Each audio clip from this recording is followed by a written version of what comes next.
Savings ఎప్పుడో విన్నట్టుంది కదూ. దాన్ని మర్చిపోయి చాలా కాలమైంది కదూ. నెలాఖరికి అప్పో సప్పో చేయాల్సిందే, క్రెడిట్ కార్డ్ తీయాల్సిందే. ఇక సేవింగ్స్ ఎక్కడ? జేబులో క్యాష్ సంగతి తర్వాత ఎటు చూసినా డేంజర్ బెల్సే. స్టాక్ మార్కెట్ బేరమంటోంది, రియల్ ఎస్టేట్ చూస్తే ఢమాల్. రూపాయి పాపాయిలా గుక్క పెట్టి ఏడుస్తోంది.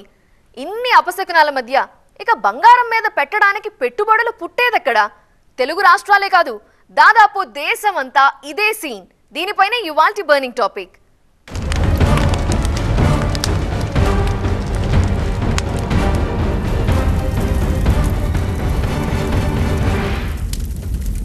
పొరుగు దేశంలో వైరస్ వచ్చినా, అగ్రరాజ్యంలో అధికారం మారినా మన మార్కెట్లు ఉలిక్కి పడుతున్నాయి.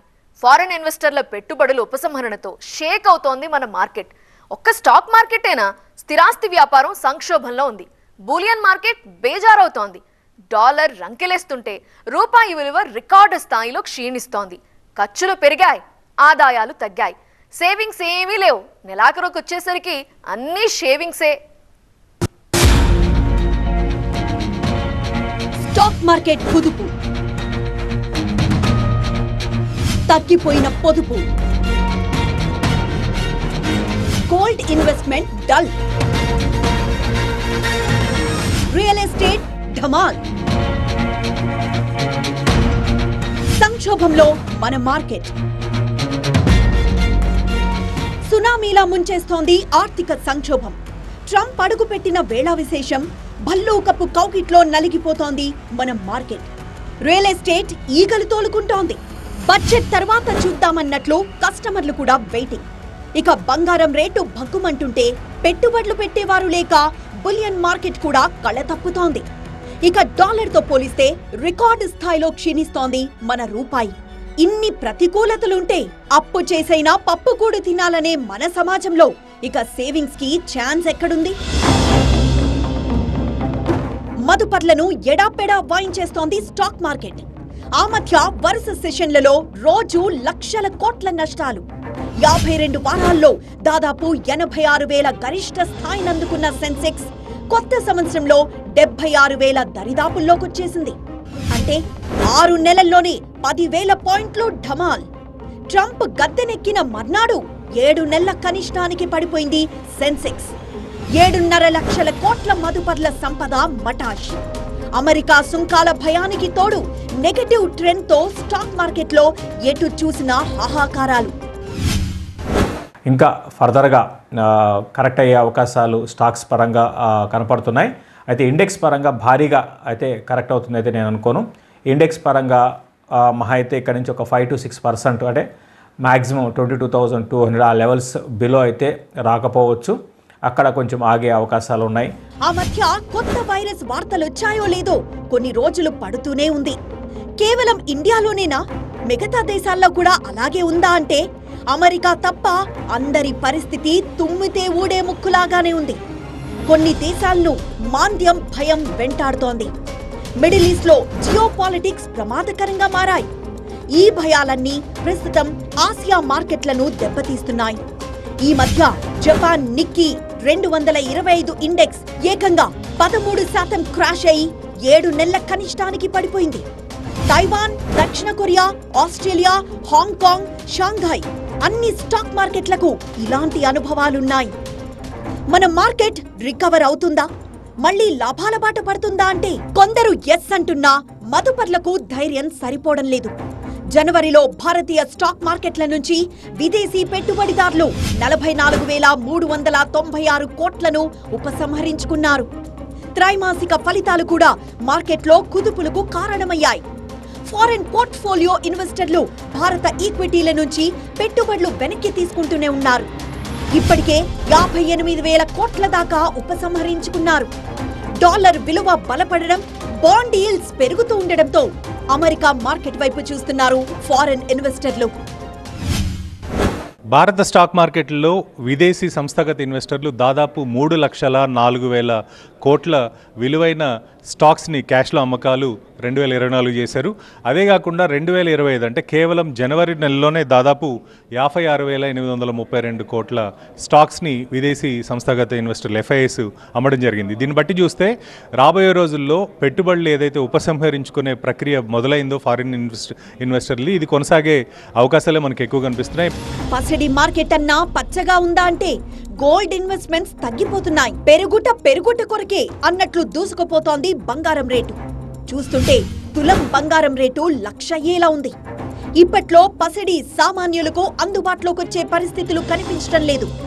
ట్రంప్ గెలవగానే తగ్గుముఖం పట్టిన బంగారం ఆయన ప్రమాణ స్వీకారం తర్వాత కూడా భారీ ర్యాలీ కొనసాగిస్తోంది. ఫెడరల్ రిజర్వ్ నిర్ణయాలతో డాలర్ బలపడ్డంతో బంగారం ధరలు తగ్గొచ్చనే అంచనాలు కూడా ఉన్నాయి. పెట్టుబడి కన్నా అలంకరణకే పసిడిని వినియోగిస్తాం మనం. దీంతో రేటు తగ్గినప్పుడు చూసుకుందామనో ఉన్న బడ్జెట్తో వచ్చినంతే కొందామనే ధోరణి కూడా గోల్డ్ మార్కెట్ ని ప్రభావితం చేస్తోంది. ప్రస్తుతానికి మన మార్కెట్ న్యూట్రల్ మార్కెట్ లో ఉందని చెప్పుకోవచ్చు. మనము అటు లాస్ట్ 2 వీక్స్ గా కొంచెం గ్రీడ్ మార్కెట్ లో ఉంది, కానీ ప్రస్తుతానికి న్యూట్రల్ మార్కెట్ లోకి వచ్చింది. సో ప్రస్తుతానికి ఉన్న ధరలు మనం ఇంతకుముందు చెప్పినట్టుగానే కొన్నాళ్ల పాటు ఇలాగే ఉంటాయి. వీటి మీద ప్రత్యేకమైన అనుకూల లేకుండా ప్రతికూల పరిస్థితులు ఏమీ కనిపించడం లేదు, ఇలాగే ఉంటాయి. పెరుగుతాయి అంటే మనం చెప్పలేము. బడ్జెట్ రాబోతోంది, బడ్జెట్ వచ్చిన తర్వాత ఎలా ఉంటుందో తెలియదు. లాస్ట్ టైం కస్టమ్స్ డ్యూటీ తగ్గించారు, పొరపాటున దాన్ని మళ్ళీ 9% యాడ్ చేశారంటే ధరలు ఎక్కడికి వెళ్తాయి మనం ఊహించక్కర్లేదు బంగారం ధరలు. కాబట్టి మల్టిపుల్ ఫ్యాక్టర్స్ మీద ఆధారపడి ఉంటుంది బంగారం ధర అన్నది.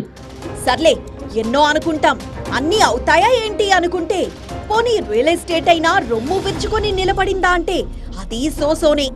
క్యాలెండర్ ఇయర్ 2024 చివరి త్రైమాసికంలో దేశంలోని 8 పెద్ద నగరాల్లో ఇళ్ల విక్రయాల్లో ఏకంగా 26% క్షీణత కనిపించింది. ఈ కాలంలో కొత్త ఇళ్ల లాంచింగ్ లో కూడా 33% క్షీణత కనిపించింది. Digital real estate transaction and advisory report ప్రకారం నేషనల్ క్యాపిటల్ రీజియన్ మినహా ఇతర నగరాల్లో ఇళ్ల విక్రయాలు తగ్గుముఖం పట్టాయి. ఇదే కాలంలో ఢిల్లీ NCR లో అమ్మకాలు 50% పెరిగాయి. హోమ్ లోన్స్ వడ్డీ రేట్లు పెరగడం, ఇల్లు కొనుగోలు చేస్తే వచ్చే పన్ను మినహాయింపులు పరిమితంగానే ఉండడం, ఆదాయంలో అత్యధికం కుటుంబ ఖర్చులకే సరిపోవడం వంటి కారణాలతో ఇళ్లు కొనేవారు తగ్గిపోయారు. పోపుల గిన్నె నుంచి పోస్టాఫీస్ సేవింగ్స్ దాకా ఒకప్పుడు పొదుపు అలవాటుండేది. ఆధునిక జీవితంలో దాచుకోవడం అనేది బాగా తగ్గిపోయింది. పొదుపు తగ్గించుకొని రాజీ పడకుండా ఖర్చు చేయడానికే అంతా మొగ్గు చూపుతున్నారు. దీంతో కొన్నాళ్లుగా దేశీయ పొదుపు రేటు తగ్గుతూ వస్తోంది. అంతర్జాతీయంగా పొదుపు రేట్లో గతంలో 2-3 స్థానాల్లో నిలుస్తూ వచ్చిన దేశం ఇప్పుడు 4వ స్థానంలో ఉంది. 2023-24 సంవత్సరానికి దేశ జీడీపీలో పొదుపు రేటు 30.2% పడిపోయింది. 2011-12లో దేశ పొదుపు రేటు అత్యధికంగా 34%గా నమోదైంది. భవిష్యత్తులో ఈ పొదుపు రేటు మరింత తగ్గే అవకాశం ఉందని ఆర్థికవేత్తల అంచనా. అయితే అంతర్జాతీయ సగటు పొదుపు రేటు 28.2%తో పోలిస్తే మనమే ఆ మాత్రం పొదుపు చేస్తున్నామని ఆనందపడ్డమే. కానీ ఈరోజు భారత ప్రజల పొదుపు మొత్తాలు భారీగా తగ్గిపోతున్నాయి. దీనికి ఒక కారణం ప్రధానంగా వినియోగదారీ మనస్తత్వం అనేది గత 20-25 సంవత్సరాలుగా 30 సంవత్సరాలుగా భారీ ఎత్తున పెరిగింది. కన్స్యూమరిజం వచ్చిన తర్వాత భారతదేశంలో నిత్యం ఏదో ఒక కొనుగోలు చేయటం కానివ్వండి, రకరకాలైనటువంటి ఆకాంక్షలు ఈ అడ్వర్టైజ్మెంట్ల ద్వారా కానివ్వండి, మారిన కల్చరల్ వాతావరణం, సామాజికంగా మారిన వాతావరణం వల్ల కానివ్వండి, గత కొద్ది సంవత్సరాలుగా జరుగుతున్న పరిణామాల్లో భారతదేశంలో ఉన్న ప్రజానీకం ఆదాయాలు పడిపోతున్నాయి.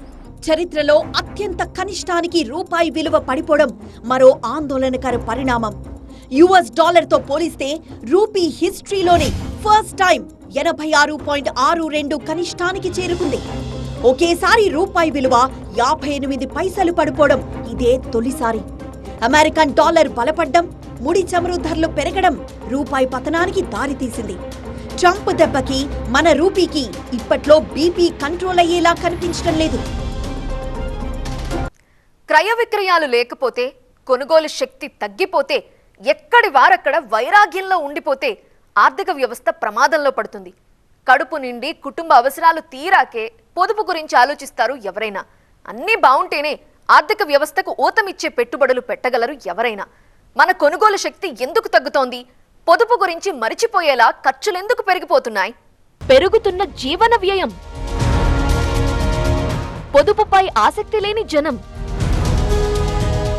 పెట్టుబడులు పెట్టాలంటే భయం. లాంగ్ బ్యాక్ గుర్తుందా? స్కైలాబ్ తో భూమి మీద ఎవరూ మిగలరని డబ్బంతా బయటికి తీసి ఎంజాయ్ చేశారు కొందరు. ఇప్పుడు ఏదీ నెత్తిన పడాల్సిన పనిలేదు. తలకు మించిన అవసరాలు, విపరీతంగా పెరిగిపోయిన ఖర్చులు, పైగా లైఫ్ స్టైల్ మారిపోయింది. ఉన్నదంతా ఖర్చు పెట్టడానికి అలవాటు పడిపోయింది ఇప్పటి జనరేషన్. అందుకే సేవింగ్స్ అనే మాట మెజారిటీ కుటుంబాల్లో కనిపించడం లేదు, వినిపించడం లేదు. కడుపు మార్చుకొని అవసరాలు పక్కన పెట్టి పొదుపు చేయలేరెవరు. ఖర్చులు పెరిగిపోవడంతో సేవింగ్స్ కి ఛాన్స్ లేకుండా పోతోంది. పిల్లల చదువులు, వయోవృద్ధుల హెల్త్ కేర్ కోసం వచ్చే ఆదాయంలో ఎక్కువ ఖర్చు పెట్టాల్సి వస్తోంది. ఒకప్పుడు రికరింగ్ డిపాజిట్స్, పొదుపు ఖాతాలు ఎక్కువగా ఉండేవి. వచ్చే ఆదాయంలో ఎంతో కొంత దాచుకునే అలవాటు ఉండేది. కానీ ఇప్పుడు సంవత్సరాలు వేచి చూసే ఓపికలెవరికీ లేవు. మ్యూచువల్ ఫండ్స్ లోనో స్టాక్స్ లోనో పెడితే వేగంగా రిటర్న్స్ ఉంటాయని రిస్క్ కి కూడా సిద్ధపడుతున్నారు. చేతులు కాల్చుకుంటున్నారు.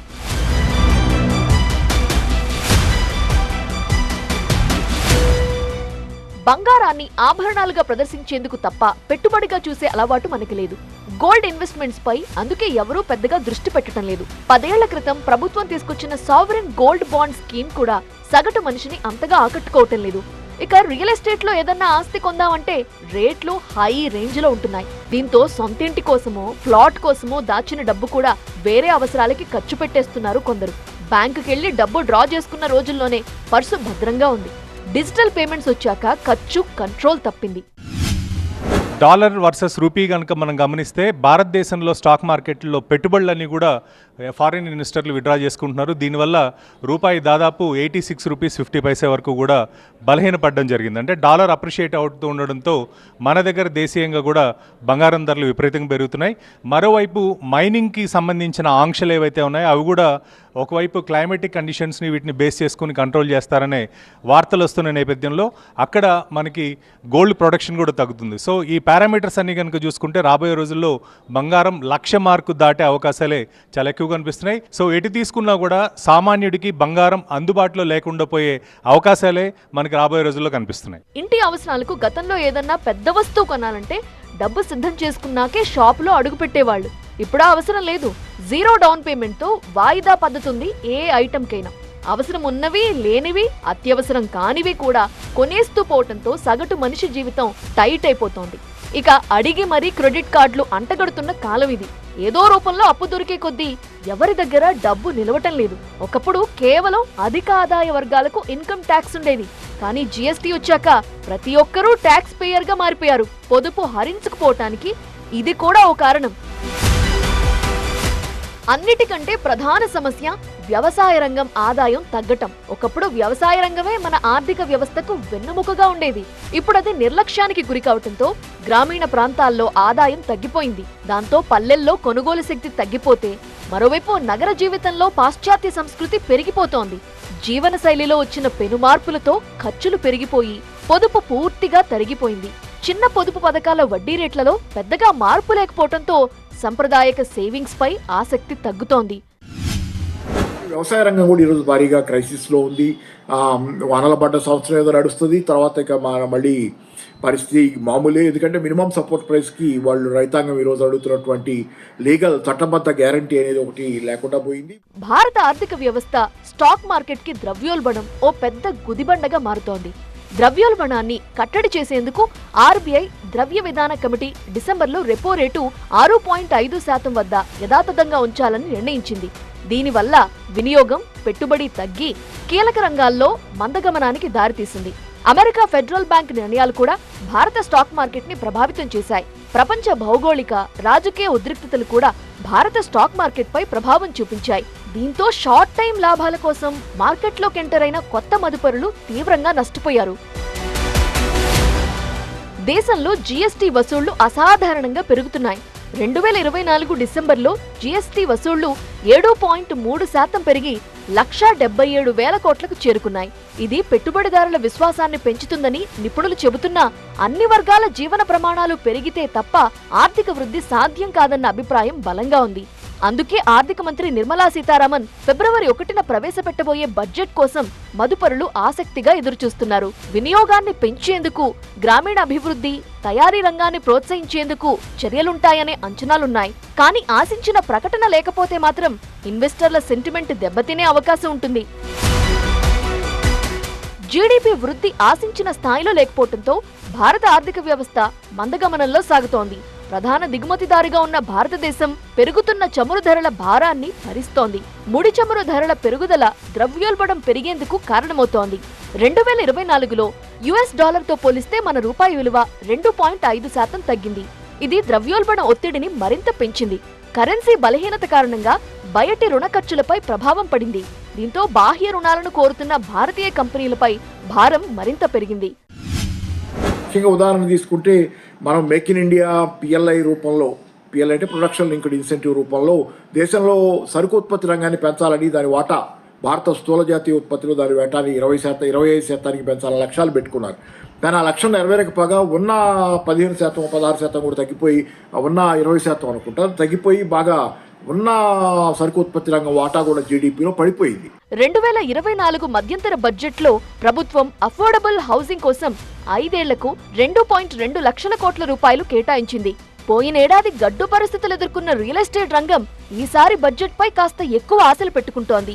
హోమ్ లోన్స్ వడ్డీ రేట్లు పెరగడం, ఇల్లు కొనుగోలుపై వచ్చే పన్ను మినహాయింపులు కూడా పరిమితంగానే ఉండటం, ఆదాయంలో అత్యధిక భాగం కుటుంబ ఖర్చులకే సరిపోవటం వంటి కారణాలతో ఇళ్లు కొనేవారు తగ్గిపోయారు.